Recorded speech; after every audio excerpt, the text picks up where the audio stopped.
Good morning everyone. आज हम करने जा रहे हैं 9th chapter that is money, definition, it's functions and rules.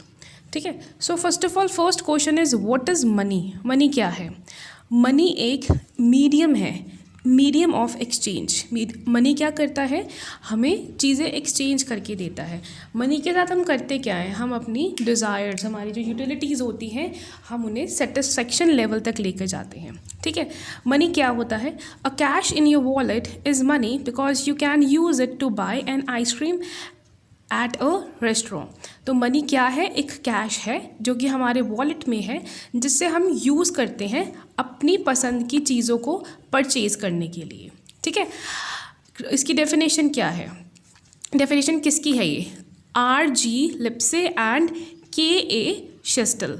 क्या कहते हैं ये? Money act as a medium of exchange and also serves as a store of value and a unit of account. तो मनी क्या है? एक medium है exchange का, नंबर 1। ठीक है। दूसरा क्या करता है? ये एक स्टोर्ड वैल्यू है हमारे पास में। ठीक है।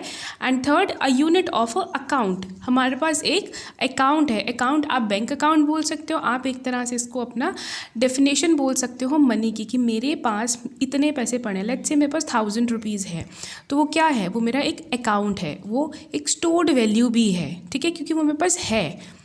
फाइन। और मैं इससे क्या कर सकती हूँ? चीज़ें एक्सचेंज कर सकती हूँ। Fine. Now second is characteristics of money. Money के क्या करेक्टरिस्टिक्स है? किस तरह से मनी को हम यूज़ कर सकते हैं? First is liquid asset. अब लिक्विड एसेट क्या होता है? Liquid asset is an asset that can easily be exchanged for goods and services with no loss of value और टाइम। तो लिक्विड एसेट मतलब जिससे हम अपने गुड्स एंड सर्विसेज को एक्सचेंज कर सकते हैं बिना अपनी कोई वैल्यू या अपना टाइम वेस्ट किए हुए। The owner of money can quickly and inexpensively convert it into goods like furniture or a loaf of a bread. So money से हमने क्या किया? हमने पैसे दिए, अपनी पसंद का सामान या अपनी ज़रूरत का सामान खरीदा। तो मनी से जितनी भी हमारी चीज़ें हैं वो वेस्ट नहीं होती हैं। हम वही चीज़ खरीदते हैं जिसकी हमें ज़रूरत है। नहीं भी ज़रूरत है, इट्स ओके, वो हमारी यूटिलिटी में चली जाएगी। बट मनी लिक्विड है, वेस्ट नहीं होता, ख़त्म नहीं होता। इससे हमें क्या मिलता है? एक और चीज़ मिल जाती है। Second is general acceptability. अब जर्नल एक्सेप्टेबिलिटी क्या है? People must accept money without any doubt और hesitation as a means of payment of debts और अदर ट्रांजेक्शन्स। तो लोगों को मनी को बिना किसी डाउट के या बिना किसी हिचक के एक तरह से एक्सेप्ट करना चाहिए। क्यों? क्योंकि ये हमारे डेट्स को और हमें आगे किसी भी ट्रांजैक्शन करने में हेल्प करता है। डेट्स मीन्स जितनी भी हमारी ज़रूरतें हैं, जितने भी हमारे उधार हैं, जो भी हमारी ज़रूरत के हिसाब से जो चीज़ें हमने ख़रीदनी है वो हमें ख़रीदने में हेल्प करता है। एंड मनी को भी इधर उधर जब हम किसी को पे करते हैं या हमें कोई पैसे वापस भेजता है, दैट इज़ कॉल्ड ट्रांजैक्शन, वो करने में हेल्प करता है। फाइन। इट्स नेल क्या कहते हैं? The essential function which enables us to identify money is that it is generally accepted as a means of payment. तो मनी क्या है? सिर्फ पहले हमने पढ़ा है means of exchange, and general acceptability में क्या है? It's a means of payment. So हम पैसे से क्या करते हैं? हम पेमेंट करते हैं, किसी को पैसे देते हैं। कैसे देते हैं? जब हमारे पास एक जर्नल एक्सेप्टेबिलिटी होगी। जर्नल एक्सेप्टेबिलिटी कैसे होगी? जब हमारे मन में किसी भी चीज़ को लेकर डाउट नहीं होगा। फॉर से आपके पास 100 रुपीज़ हैं, तो आपके पास एक एक्सेप्टेबिलिटी ये रहेगी कि मैं 100 रुपीज़ का ही सामान खरीद सकता हूँ, मैं 200 या 110 के बारे में भी नहीं सोच सकता। तो वो क्या है? आपके मन में एक एक्सेप्टेबिलिटी है। Third is voluntary acceptability. ठीक है। Other significant feature of money is that people are eager to acquire it. तो सब लोग क्या कर रहे हैं? सिर्फ मनी इकट्ठा करने की कोशिश कर रहे हैं, और सब इतने बुरी तरह से लगे हैं that everybody want to just acquire money. There is no need to exert any pressure on people to accept money. लोगों पर प्रेशर डालने की ज़रूरत नहीं है कि आप जाइए मार्केट में काम कीजिए और पैसे कमाइए। लोग खुद कर रहे हैं। ठीक है। Rather people accepted it voluntarily. लोगों ने इसे खुद एक्सेप्ट किया है। क्यों किया है? क्योंकि ज़रूरत है। हम अपनी यूटिलिटीज़ को फुलफ़िल कर ही नहीं सकते जब तक हमारे पास मनी नहीं होगा। सो लोगों ने क्यों एक्सेप्ट किया है इसे? क्यों वॉलेंट्रली एक्सेप्ट किया है? ताकि वो अपनी ज़रूरतों को पूरा कर सकें। Medium of exchange, money serves as a medium of exchange, all other goods and services are exchanged for money. तो मनी क्या है, एक तरह से हमारे पास एक मीडियम ऑफ एक्सचेंज है, इसके बिना हम चीज़ें खरीद नहीं सकते हैं, क्योंकि बार्टर सिस्टम ख़त्म हो गया है। अगर बार्टर सिस्टम होता तो हम कह सकते थे कि हम कमोडिटी मनी बना सकते हैं, बट क्योंकि अब ये नहीं रहा है तो मनी ही एक ऐसी चीज़ है जो हमारे पास क्या है, मीडियम ऑफ एक्सचेंज है, जहाँ से हमें चीज़ें मिल सकती हैं। Means and not an and, money क्या है, एक मीन्स है। मीन्स किस चीज़ का, एक्सचेंजिंग का, और ये कभी भी ख़त्म नहीं होने वाला है। Money is a useful to us in an indirect way. So money direct way में भी helpful है, indirect way में भी helpful है. Let's learn how. Using money we buy those goods and services which satisfy our want. Money therefore is a means to meet our demands. It is not an end. तो money हमें किस तरह satisfy करता है, एक indirect way के साथ satisfy करता है। इसके थ्रू हम अपनी जितनी भी ज़रूरतों की चीज़ें हैं उसे परचेज़ करते हैं। सेकेंडली हमारी सर्विसेज जितने भी हमें चाहिए, हमारी वॉन्ट्स, हमारी डिज़ायर्स, हमारी विशेज़, वो सबको किसे पूरा करता है, कैसे, कौन पूरा करता है, मनी। ठीक है, money therefore is a means to meet our demands. तो मनी के थ्रू ही हम अपनी डिमांड्स को फुलफ़िल कर सकते हैं, क्योंकि हमारी डिमांड्स कभी नहीं ख़त्म होने वाली हैं और हम पैसे को अर्न करना कभी बंद नहीं करने वाले हैं, इसलिए ये क्या है, it is not an and. Fine, so money is not going to end. Fine, because our desires are always going and growing. Now third is evolution of money and its forms. Money कैसे बना और इसकी क्या क्या forms है, किस तरह से मनी को यूज़ किया जाता था। First is commodity money. तो ये तो आप सब ने +1 +2 में पढ़ा ही है, बार्टर सिस्टम। ठीक है, when money takes the form of commodity with intrinsic value, intrinsic means essential, it is called commodity money. So जब मनी एक कमोडिटी की फॉर्म ले लेता है, कौन सी कमोडिटी, जो कि बहुत ज़्यादा एसेंशियल है, उसे क्या बोलते हैं, commodity money. In terms, instinct value means that the commodity would have value even if we were not using as money. यानी कि commodity वो होती हैं जो हम commonly चीज़ें यूज़ करते हैं। ठीक है, तो commodity money means commonly use करने वाली हम चीज़ों को इस्तेमाल करते हैं मनी की जगह पर। ठीक है, हम उसे ही मनी मान लेते हैं। हम ये तब यूज़ करते थे जब हमारे पास मनी नहीं था। अब क्या क्या चीज़ें यूज़ होती थी, salt, kettles, phones, tobacco, shells and arrowheads. तो इस तरह की चीज़ें यूज़ होती थी जब मनी नहीं था। शेल्स के बारे में तो हमें पता भी है, आई गेस आपको थोड़ी नॉलेज होगी कि like near about 120 years ago shells were used. अभी भी आजकल भी मिलते हैं, हम उसे डेकोरेशन पे यूज़ करते हैं। ठीक है, so and this is true at the time of world war camps, cigarettes use as a money. ठीक है, वर्ल्ड वॉर 2 के टाइम पे सिगरेट्स यूज़ की जाती थी as a money. And second authenticated example कौन सा है कि island of Yap, Pacific Ocean में बड़े बड़े पत्थरों को यूज़ किया जाता था as a form of money. Second is metallic money. Metallic money तो आज भी यूज़ होता है। कैसे, metals have been used as money. तो पहले कई साल पहले मेटल्स को यूज़ किया जाता था। इसकी सबसे बड़ी एग्जाम्पल है gold loan. Initially, people were indifferent to the weight of the pieces of these metals. Gradually, however, different pieces of metals were weighed to ensure their uniformity. Metal pieces were stamped and their values was inscribed on them. तो metal pieces के weight के हिसाब से उन्हें use किया जाता था as a metal money. So वो मेटल मनी कौन सा था? The metallic coins of gold, silver, bronze have been the most common form of money use till the recent past. तो अभी फ़िलहाल के लिए हमें कौन से पता है कि गोल्ड के कॉइन्स होते थे, सिल्वर के होते थे एंड ब्रॉन्ज के होते थे, जिन्हें हम यूज़ करते थे as a money. In old age metal was equated with the face of the value of the coin. ठीक है, पुराने टाइम में हम क्या देखते थे कि कॉइन दिखता कैसा है, उसके हिसाब से उसकी पेमेंट की जाती थी या उसको एज अ पेमेंट यूज़ किया जाता था। ठीक है, सो बेसिक हमारे पास एग्जाम्पल क्या है, gold and silver. Okay, so third is paper money. Paper money, so paper money में क्या होता था कि जब मनी लेंडर्स या कोई भी ट्रेडर्स मेटालिक मनी का यूज़ करते थे तो उसके एक्सचेंज में उन्हें एक सर्टिफिकेट मिलता था या एक पेपर मिलता था जिस पर लिखा होता था कि इस पर्टिकुलर पर्सन ने मुझे इतने कॉइन्स दिए हैं। तो उस सर्टिफिकेट को क्या कहते थे? Paper money. ठीक है। It has been inconvenient as well as risky to transfer metallic money. With a view to overcome this difficulty, traders in the past used to deposit their metallic money with the money lenders and obtained certificates of deposits. So traders क्या करते थे? अपनी metallic money जब money lenders को deposit करते थे, ठीक है, जो वो डिपॉजिट करते थे उसके एक्सचेंज में उन्हें क्या मिलता था? एक सर्टिफिकेट मिलता था, सर्टिफिकेट ऑफ डिपॉजिट। उस सर्टिफिकेट को हम कहते हैं पेपर मनी।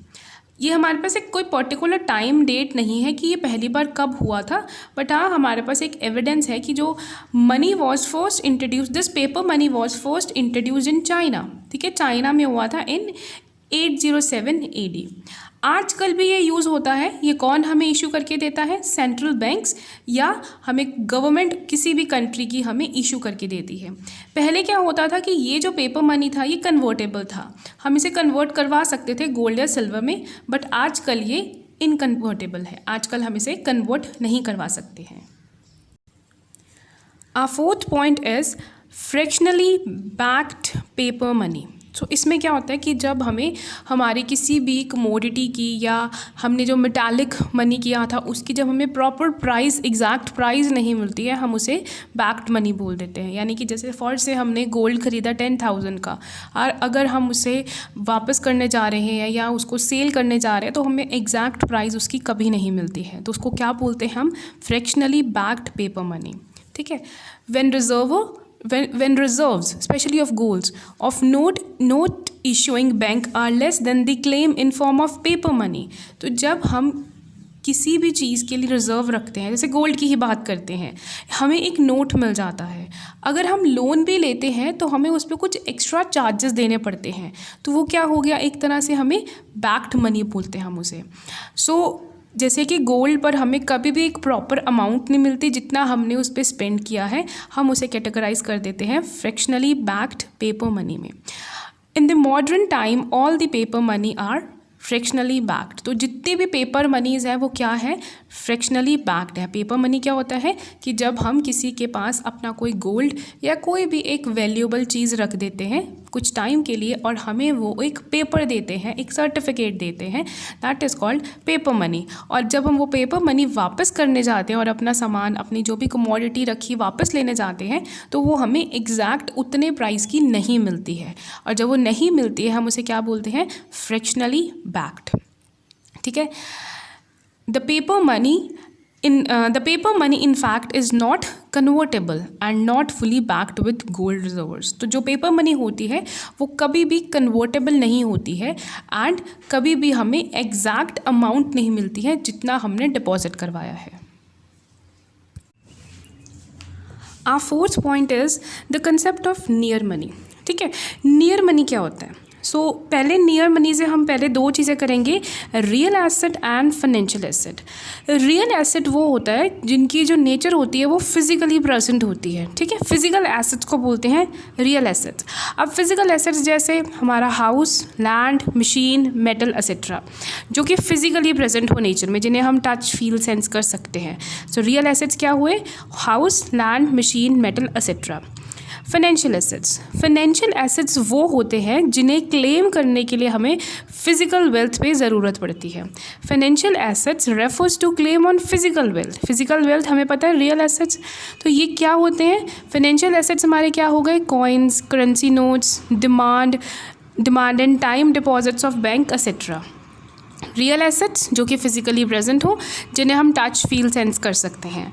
फिजिकल एसेट्स वो होते हैं जब हमें रियल एसेट्स को क्लेम करने के लिए कुछ चाहिए होता है, वो होते हैं फाइनेंशियल एसेट्स, जैसे कि हमारे coins, currency notes, demand and time deposits of bank. Among these currency notes, coins, demand deposits of banks are called money। तो मनी क्या हुआ हमारे पास?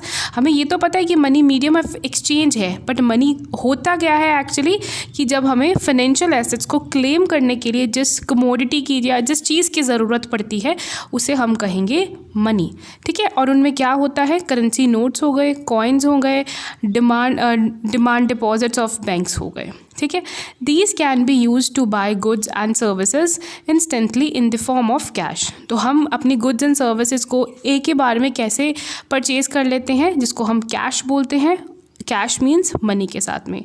ये लिक्विड होते हैं नेचर में, ठीक है। ये लिक्विड क्यों होते हैं, क्योंकि ये बहुत आसानी से एक्सचेंज कर लिए जाते हैं, ठीक है। लिक्विड मीन्स कि जिसे हम बहुत ईजिली एक्सचेंज कर सकते हैं। On the other hand time deposit, treasury bill, bills of exchange, bond, debentures, shares, life insurance policies etcetera are called the near money.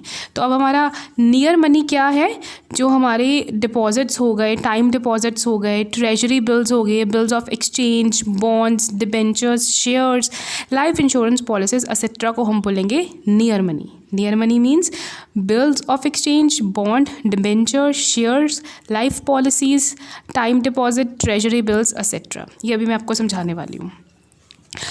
In order to buy goods and services, these are first to be converted into cash. अब near money, हमने इसको money तो बोल दिया, ये हमारे account में पड़े हैं, ठीक है। Bills of exchange, bonds, debentures, shares, life insurance, time deposits, ये सब हमारे बैंक में होते हैं। बट हम ऐसा थोड़ी ना कि हम गए बैंक से उठाया और इनको हमने स्पेंड कर दिया और जो चाहा ले लिया, नहीं। पहले हमें इन्हें क्या करना पड़ता है, इनको कैश में कन्वर्ट करवाना पड़ता है, बिकॉज ये एक रियल मनी नहीं होता। जो नियर मनी होता है वो एक रियल मनी नहीं होता है, एक मतलब ऐसा वो मनी नहीं होता जो लिक्विड हो नेचर में। नेचर तो इसकी लिक्विड होती है, बट ये एक बार में ही नहीं हम इसे यूज़ कर लेते, हमें इसे कन्वर्ट करना पड़ता है कैश में, ठीक है।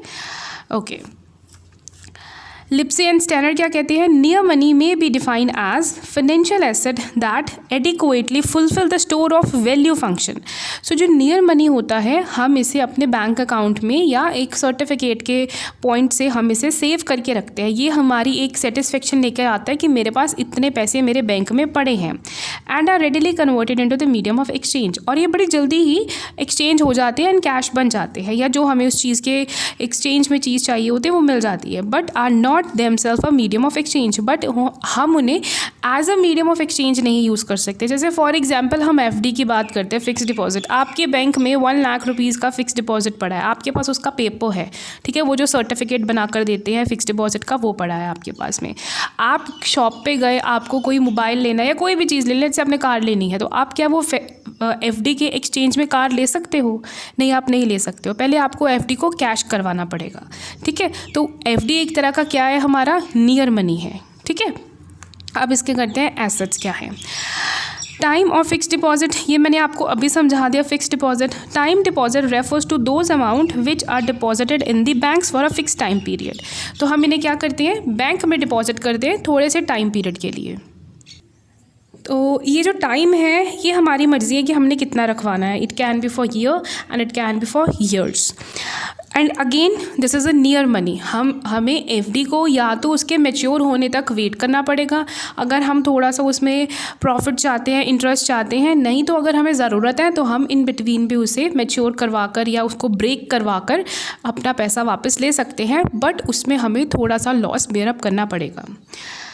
However, it can be withdrawn before the expiry। तो हम उसको एक्सपायरी डेट से पहले विड्रॉ करवा सकते हैं किसी स्पेसिफिक पीरियड में, in case of emergency, but the premature withdrawal में result in the loss of the value. So premature withdrawal में क्या होगा, हमें लॉस मिलेगा ही मिलेगा। लॉस किस चीज़ का हो सकता है, कई बैंक्स कहते हैं कि हमें इतना % रखना है, कई बैंक्स आपको उस चीज़ का इंटरेस्ट नहीं देते हैं, ठीक है। सो वो हमारा लॉस होता है। तो फिक्स डिपॉजिट हमारे बैंक में पड़ा हुआ एक नियर मनी है।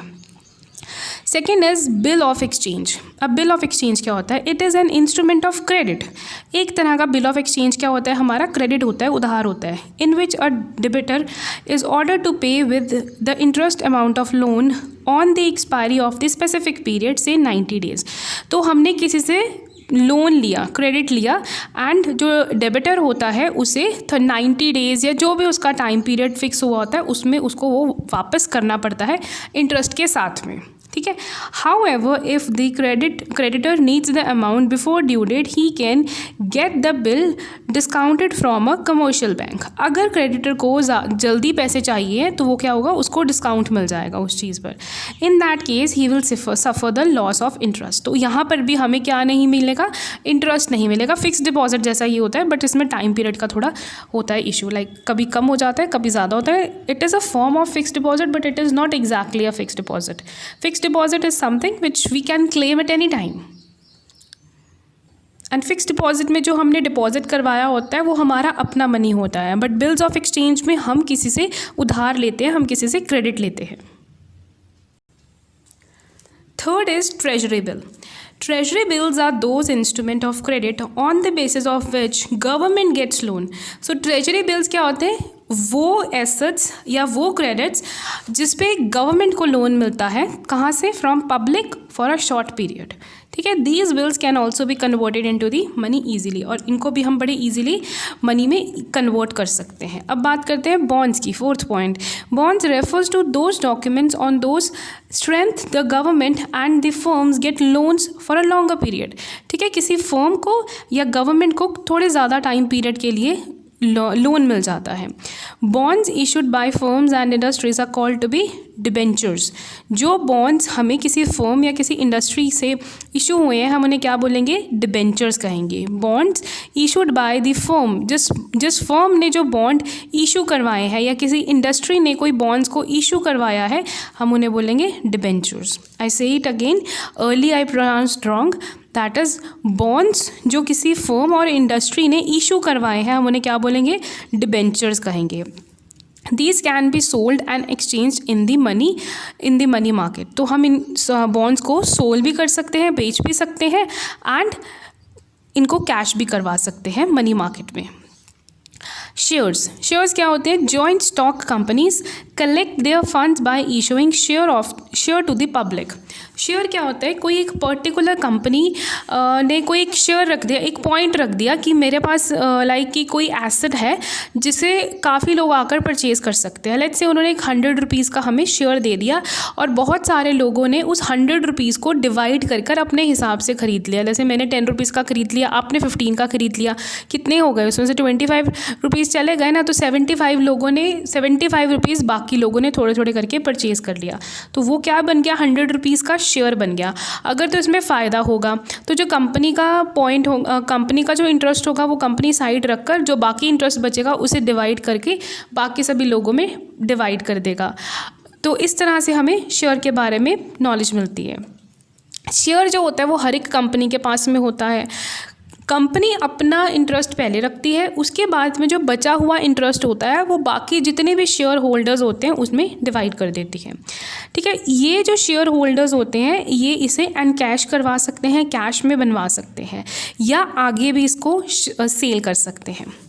Policies of life insurance companies and unit. तो लाइफ इंश्योरेंस पॉलिसीज़ क्या होती हैं, on the security of the policy of the insurance loan can be obtained from the life insurance companies. तो जो हमने लाइफ इंश्योरेंस करवाई होती है हमें उन पर लोन मिल जाता है. Likewise units issued by the unit trust of India can also be converted into the easy money. तो जो हमें यूनिट ट्रस्ट ऑफ इंडिया की तरफ से जो इंश्योरेंस मिली होती है हम उससे भी मनी में कन्वर्ट कर सकते हैं. ठीक है. Now we'll go with the difference of near money and money. दोनों में फ़र्क क्या है. जो मनी है वो इंक्लूड करता है हमारे currency notes, coins, demand deposits. ठीक है. बट जो नियर मनी है उसमें क्या होता है, ट्रेजर बिल्स होता है, bills of exchange, bond, government securities, fixed deposits in bank and insurance policies. Difference देखिए, मनी में क्या होगा, हमारे नोट्स, बिल्स, जो हमारे पास मनी इन हैंड है. ठीक है. कॉइन्स हो गया, डिमांड डिपॉजिट्स हो गए बैंक के. बट जो नियर मनी है उसमें क्या है, ट्रेजरी बिल्स है. ठीक है. Bill of exchange, bonds, government securities, fixed deposits in bank and insurances. जो नियर मनी है वो एज़ कम्पेयर टू मनी वो कम लिक्विड होता है। क्यों? क्योंकि उसको पहले कन्वर्ट करवाना पड़ता है। Money as a general acceptability and it is a legal entity. Money को बड़ी ईजीली हर कोई एक्सेप्ट कर लेता है एंड उसके पास एक लीगल आइडेंटिटी होती है। बट जो नियर मनी है वो जनरल एक्सेप्टेबिलिटी लैक करता है, क्योंकि काफ़ी लोग ये नहीं करवाना पसंद करते, इसको बैंक में रखवाना नहीं पसंद करते हैं। Near money is a source of income. Near money से हम इनकम अर्न कर सकते हैं, बट जो मनी है हम उससे इनकम कोई जनरेट नहीं कर सकते। जैसे कि हम नियर मनी फिक्स डिपॉजिट हमने 1 लाख का करवाया, अगर हमारा इंटरेस्ट रेट 7% चल रहा है तो 1 साल के बाद में हमें उस पर 7% ऐड होके मिलेगा, तो वो हमारा क्या बन गया? इनकम बन गया। बट अगर मनी हमारे घर पे पड़ा है, लेट्स से आपके पास 1000 रुपीज़ पड़े हैं, तो 10 साल के बाद भी वो 1000 रुपीज़ ही होने वाले हैं। बट अगर यही आप वो 1000 रुपीज़ बैंक में रखवा दोगे तो डेफिनेटली उस पर कुछ ना कुछ एक्स्ट्रा आपको मिलेगा ही। So this says near money से हमें इनकम मिलती है, बट मनी से हमें कोई इनकम नहीं मिलती है। Money can be use directly to exchange goods and services. तो मनी को हमें कन्वर्ट करवाने की ज़रूरत नहीं पड़ती। अगर मेरे पास 100 रुपीज़ है, मैं मार्केट में जाऊँगी, जो मुझे चीज़ चाहिए उसे खरीदूँगी और आ जाऊँगी। बट नियर मनी को हमें पहले मनी में कन्वर्ट करवाना पड़ता है, तब हम उसे as a medium of exchange use कर सकते हैं। फाइन। सो नियर मनी क्या है? हमें पहले उसको कन्वर्ट करना पड़ेगा, लेस लिक्विड होने की वजह से पहले इसको मनी में कन्वर्ट करना पड़ेगा। उसके बाद में जब ये मनी में कन्वर्ट हो गया तो as a medium of exchange इसे हम तभी यूज़ कर सकते हैं, नहीं तो नियर मनी एक तरह से यूजलेस ही है जब तक हम उसे कन्वर्ट नहीं करवाते हैं। Why? Because it's just a paper. Now will discuss about credit card and money. तो यहाँ पूछा जा रहा है कि क्रेडिट कार्ड जो होता है क्या वो मनी का ही एक फॉर्म है? So our answer is no. जो क्रेडिट कार्ड है हम उसे एज अ मनी नहीं कंसिडर कर सकते। Credit card is not a form of money. There is a distinction between money and credit. जो मनी होता है हम उसे गुड्स एंड सर्विसेज को पे करने के लिए यूज़ कर सकते हैं। Like with money we can buy a utilities, ठीक है। क्रेडिट कार्ड से भी करते हैं हम, क्रेडिट कार्ड से भी हम अपनी यूटिलिटीज़ को ही परचेज़ करते हैं, बट क्रेडिट कार्ड से हम डायरेक्ट पेमेंट नहीं करते हैं। जो हम पैसा लगा रहे हैं, जो हम यूनिट ऑफ मनी स्पेंड कर रहे हैं वो हमारे नहीं है, हम एक तरह से वो बैंक से लोन ले रहे हैं, ठीक है। सो क्रेडिट कार्ड एंड मनी में यही डिफरेंस है। जो मनी है आपके पास में दैट इज़ योर, ठीक है, वो आपकी लाइबिलिटी नहीं है, वो बैंक की लाइबिलिटी है। बट जो क्रेडिट कार्ड है वो आपकी लाइबिलिटी है, आपका वो फाइनेंशियल एसेट नहीं है। मनी आपका फाइनेंशियल एसेट है, ठीक है। फॉर से अगर आप मार्केट में गए हैं अपनी फेवरेट टी शर्ट लेने के लिए तो आपने क्रेडिट कार्ड यूज़ किया, डेफिनेटली आपने वो चीज़ परचेज़ कर ली है क्योंकि शॉपकीपर को पैसे मिल गए हैं, बट आपने पैसे नहीं दिए, आपने एक तरह से उस शर्ट को परचेज़ करने के लिए लोन लिया है बैंक से, एंड जो कि आपको विद इंटरेस्ट रिटर्न करना ही पड़ेगा। Fine, will go with the text here. Credit card is not money, it is because there is a distinction between money and credit. तो मनी और क्रेडिट में डिस्टिंक्शन होती है। मनी जो हम यूज़ करते हैं वो गुड्स एंड सर्विसेज की पेमेंट के लिए करते हैं। जो क्रेडिट कार्ड है, credit is available saving that lend to the borrower. Borrower means जिसके पास वो क्रेडिट कार्ड है वो क्या कर रहा है, वो कुछ सेविंग्स में से अपने वो पैसे उधार ले रहा है। If you use your credit card to buy a shirt, you are not buying the shirt with your money. अगर आप अपने लिए शर्ट परचेज़ कर रहे हैं क्रेडिट कार्ड के थ्रू, तो वो शर्ट आप अपने पैसों से नहीं परचेज़ कर रहे हो, आप क्या ले रहे हो, लोन ले रहे हो बैंक से, that issued the credit card in the order to buy the shirt, जो कि बैंक ने इशू किया है ताकि आप वो शर्ट या जो भी चीज़ आप परचेज़ कर रहे हो वो परचेज़ कर लो। Moreover money is a financial asset. जो आपके पास में पैसे हैं वो क्या है, एक फाइनेंशियल एसेट है या होल्डर के फाइनेंशियल एसेट है, एंड वो बैंक पर लाइबिलिटी है। On the other hand credit card is not a financial asset of individual. जो क्रेडिट कार्ड है वो इंडिविजुअल का फाइनेंशियल एसेट नहीं है। इंडिविजुअल क्रेडिट कार्ड के अंदर जो पैसे हैं या क्रेडिट कार्ड से जो हमें पैसे मिल रहे हैं उस पर वो क्लेम नहीं कर सकता है, वो यूज़ कर सकता है with the time period, with the time उसे वो पैसे वापस करने पड़ेंगे। बट मनी के लिए हमें वो पैसे वापस किसी को नहीं करने पड़ते क्योंकि वो हमारे अपने हैं, ठीक है। Credit card creates a financial liability for the holder. For the holder means जिसके पास वो क्रेडिट कार्ड है, सो उस पर वो लाइबिलिटी बन जाता है। सो ये डिफरेंस है क्रेडिट कार्ड एंड मनी। अगर आप बोलोगे एटीएम, तो एटीएम और क्रेडिट कार्ड भी बहुत बड़ा डिफरेंस है, क्योंकि एटीएम में जो पैसे हैं वो हमने डिपॉजिट करवाए हैं, वो हमारी अर्निंग है। सो अगर हम एटीएम एंड क्रेडिट कार्ड में डिफरेंस करते हैं, there is also again a very big difference. ATM एक तरह से क्या है, फाइनेंशियल एसेट है, क्योंकि हम एज इट इज़ एटीएम को ले जाकर पेमेंट अपनी नहीं कर सकते हैं, ठीक है। एटीएम से जो हम पैसे विड्रॉ करवा रहे हैं वो आपने खुद डिपॉजिट करवाए हैं, ठीक है, उस पर आपको ना तो कोई लॉस है ना कोई गेन है। Fine, so this is a difference between credit card, money and ATM.